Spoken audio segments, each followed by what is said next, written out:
Soomaaliya warkaasna waxay noo diyaariyay waryaheena Cabdiqaadir Carab.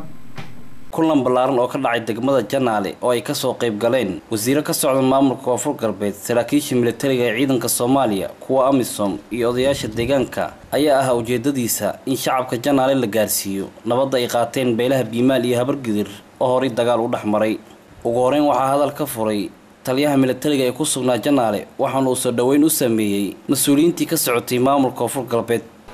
runtii halkan waxaa fadhiya martina noogu ah saddex Koonfur Galbeed iyo gobolka Shabeellada Hoose iyo marti sharaf kale waxay u yimaadeen halkan in ay ogeysiyaan kuna qanciyaan dadka heshiiskii labada beelood walaalaha ahayd oo ku dagaalamay gobolka Shabeellada Hoose. sidoo kale waxaa hadal ka qaatay gudoomiye ku-xigeenka dhanka amniga ee gobolka Shabeellaha Hoose Caluur Maxamed isagoo sheegay in shacabka reer Janaale iyaga dhankooda nabad ay qaataan. laakiin waxaan idinku nimid inaad is aamintaan wixii teer iyo afgooye la waday iyo waqtiyadii ka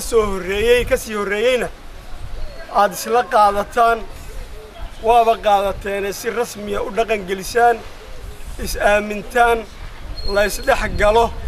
la iloobo wixii xumaa oo soo dhacay dhammaantood oo la kala reebin loo gudbo waji ka duwan kii hore oo nabadeed iswalaashigii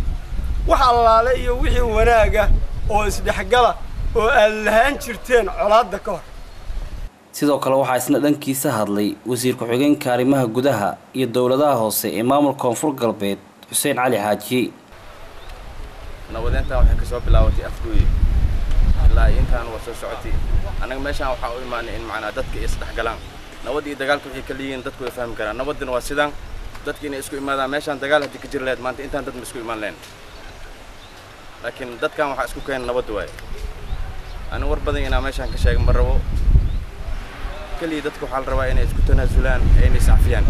binti Ibrahim Cali oo ah wasiir ku-xigeenka haweenka qoyska iyo xuquuqul insaanka ayaa iyaduna sheegtay waxaan u soo baxnay ujeedkeenan oo ahaa dadkeena inaan nabad gaarsiino in dawladdii u dhalatay ay taageeraan gacan ka geystaan gacmaha isqabsadaan colaadii iyo calool xumadina ay ka gudbaan dadkana ugu baaqaan inta aan ogeyn nabadda dadka isku mid maaha isku caqli maaha isku aragtina maaha dib waa dhacaa soo ku dhacay lama dhaha ee see ugu gudubnaa ayaa la yiraahdaa. marka aniga hadalka intii aan dhihi lahaa walaaladii ayaa hore u yiraahdeen marka dadka reer Janaale walaalahaygiyo waxaan idin sheegayaa inaan nabad idinkugu baaqeeno nabad lagu wada noolaado. sidoo kale kulanka ayaa intii uu socday waxaa hadalka si wada jir u qaatay odayaashii saxiixay heshiiska iyo nabaddoonadii deegaanka Janaale. sheegina waa sidaan u sheegay waxa idin sheegaynaa Janaale muddooyinkan waxaan joognay magaciisa maxaa ku yiraahdaa marko waxaan soo marnay nabar xunto waxaan soo marnay afgooy wafdigan waxaan jeedinaa u sheegnay odayaalkii aan la kulannay in heshiiskii afgooye waa see loo sheegay waa odayaalkii saxiixada ka mid ahay ee labada dhinac labadii beelo inta xoogaa xurguf dhexmartay si nabagayna suubana uu sheegay umadiisa umadeedu wuxuu yartii dagaasho oo heshiis waa nabadeyntu hadba heer bay soo martaa heerkii wada hadalka iyo wada xaajoodka iyo isfahamka iyo isdhexgalka waa la soo maray waana soo dhamaatay heshiisiin hadda cid la heshiisinay ma jirto hore loo heshiisiyay waxay maraysaa in ficil loo bedelo oo lagu wada shaqeeyo wixii lagu heshiiyay waxaan codsanaynaa haddii ay wax dhacaan wixii raggii iga horeeyay mareen ma ku laabanaya haddii ay wax dhacaan waxa jira dadku ayagoo heshiiyay tuug iyo nin tala xunba waa joogaan waxa ay bixiyaan maanta kadib inaan loo qaadan wax la xiriira wixii hore ee si wada jira la isaga qabto. ثم الحمد لله mahad ilaahay ayaa iska leh oo nawaafijiyay galabtaan odayaalkii oo dhan dheer garadka culamaa u diinka وإلهي نسوا وافجي الحمد لله ولا ليال مركا أنك هذا نودة ورت إله باله إله أنا وضو نودة وحا جهد بدن ودير كوبحيي ما هذا علي كذب أنا كان نودة وقادرنا نما يرد عيسو أسور أول بانكو إلي أنا واحد كمل هذا كي نودة وحكي بعد قالوا قد حكي بدأ أنا أنت كمان أرجدي واحد كجر مسألة هذا قبل كشبه لها هوسة من برا وإلا أو ليلا أيام كجري أنا أفرتن يشم هايبين أيام عرّو جيفي ونقضي ونقرأ كله جاي أنت أبادو جوي أنت كوني حجر وككنتن وإسلق هذانا وين أجيني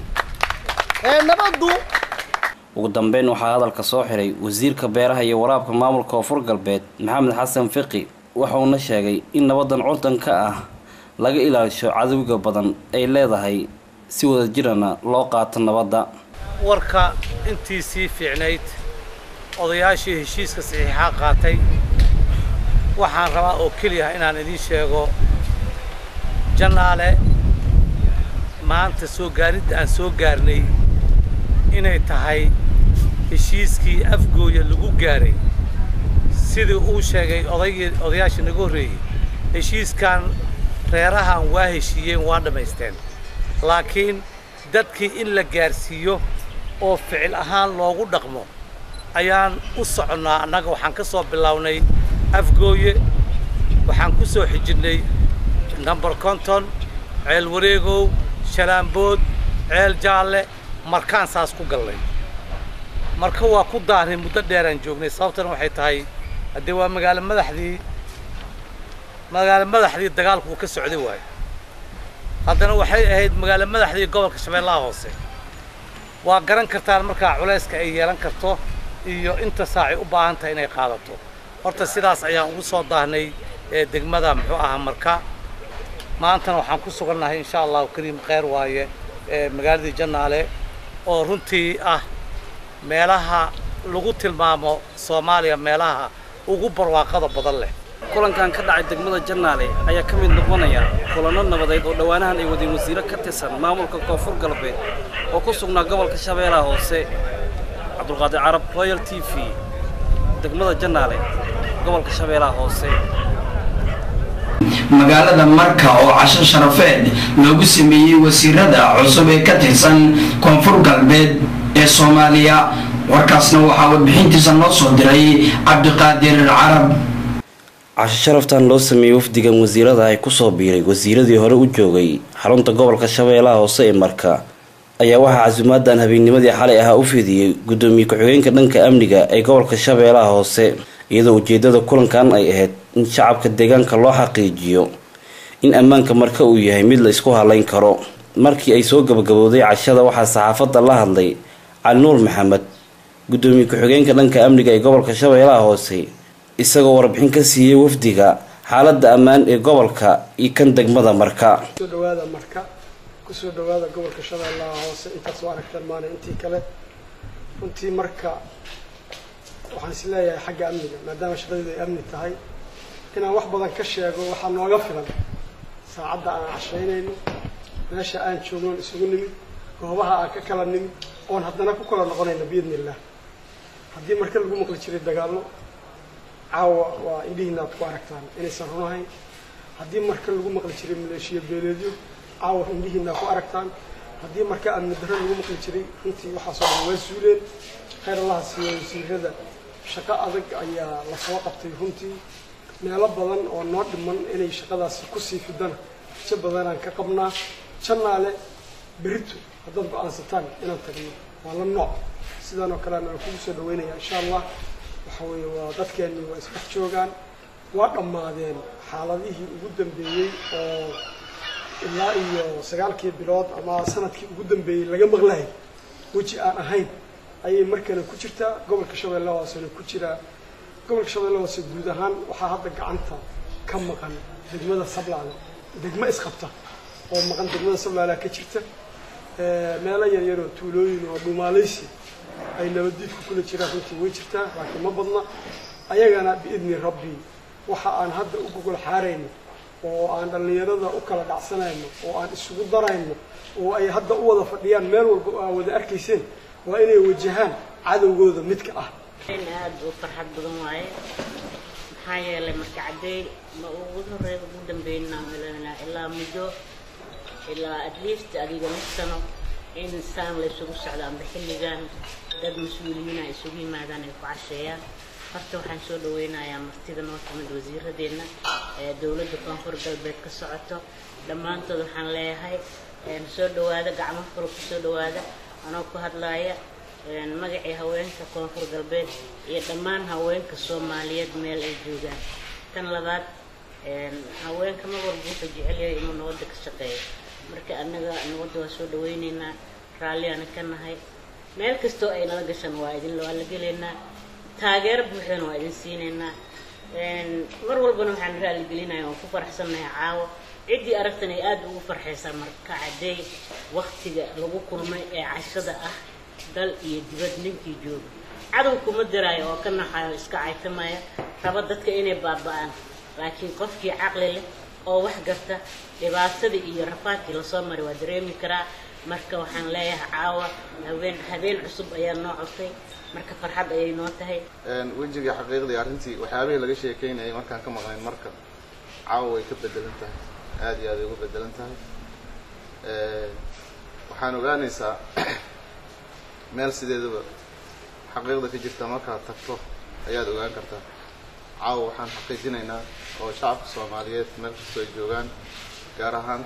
koonfur galbeed u sheegaynaa in magaalada Marka ay tahay meel nabad ah oo wax dhib ah ka jirin aan ugu mahadcelinayno wasiiradii iyo odayaashii iyo maamulka gobolka wakiiladii ka socday iyo ururka haweenka ama ururada haweenka ka socda arrimihii nabadeynta ka shaqeeyay aad ayaan maartay ugu mahadnaqaynaa kaalintoodii weyneyd oo ay ka qaateen taabagelinta iyo meel waxaa la yidhaha xaqiijinta natiijadii ka soo baxday shirkii ka dhacay degmada Afgooye fahamkaas dhan oo yimid waxay suuragelisay maanta in Marka iyo nawaaxigeeda ay nabad tahay goob aanan tegin oo colaad ay ka dhacdayna ma jirto marka laga bilaabo number 50 lagu keeno Marko lagu geeyo Janaale waxaan u malaynayaa degmada Marka tuulooyinkeeda oo idilba amaankooda waa sugan yahay isbaarooyinkii jidadka ee sida teelteelka u yaala alxamdulillah maanta waa laga ammaan helay maanta waxay maraysaa qofka maalkiisa iyo baabuurkiisa iyo xoolihiisaba waxaa nagu ballan ah inay jidkaas si nabad ah ku maraan odayaashana way ballan qaadeen annaga ka socona dawladda koonfur galbeedna waan ballan qaadaynaa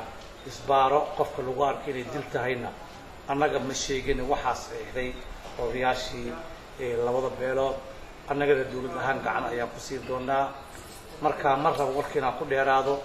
waxaan keliya ujeedadeedu tahay inaad dareentaan nabaddu waxa ay tahay kuwii isleynayay caawa 3 saac habeenimo iyadoo la joogo ayagaa qoryo ayagoo wato inay isdhex fadhiyaan oo ay wada qayilayaan oo sheekaysanayaan taas nafteeda ku muujinaysa in colaadii meesha ay ka baxday waana rajaynaynaa insha Allah in intaas in ka badan walaaltinimada isaga sii dhawaato markaan annagu dadaalkeena iyo xoogiisa annaga iyo gobolka iskaashanayna odayaasha meel baan gaarsiinay waxaan filaynaa wasiirada nagu soo kordhay ayaguna inay micnaha riixid fiican nagu samayn doonaan oo wasiir kastaba kaalintii shaqo u lahaa ee deegaankan ka maqnay caafimaadka deetay caafimaadka arrimaha gudaha iskaashiga iyo qorsheynta caalamiga ah diinta oo qaafta amniga cid kastaba waxaan rajayn doonaa inay shaqadoodii haweenka inay qabsan doonaan haddii Ilaahay raali ka noqdo uma istaagin muxuu ahaa inaan khudbad dheer jeediyo balse wax qabadkeennii oo aan ku faani karno oo caalamka iyo Soomaalida aan ugu faani karno aniga iyo intii nala qabatay oo wasiirada laga bilaabo ilaa iyo maleeshiyaadka lagu geey inta dhacaysay ayaan u mahadcelinayaa waxaanan rabaa inaan fariin u diro waxaa jira qolooyin ku mashquulsan nabadda aan wadno inay dabarjabiyaan beeshay rabaan ka soo jeedaan labada beelood waxaan ballan qaadaynaa hadday dibadda joogaan iyo hadday gudaha joogaanba wararka idaacadaha laga faafiyo ama wasaajada lagu qoro ee lagu waxyeeleynayo nabadda dawlad baan nahay inaanan u dulqaadan doonin meel kastoo ay joogaanna inaan micnaha wixii sharcigu waafaqsay aan ka qaadi doono waqtigii dawlad la-aantu way dhammaatay waqtigii websaadyada iyo idaacadaha qofka wixii rab laga sheegi jiray waa ay dhammaadeen waxaan ka codsanaynaa websaadyada iyo idaacadaha qaarkood inay ku dadaalaan nabadda inay gacan ka geystaan ee aysan gacan ka geysan inay wax burburiyaan ama colaad ay sii sameeyaan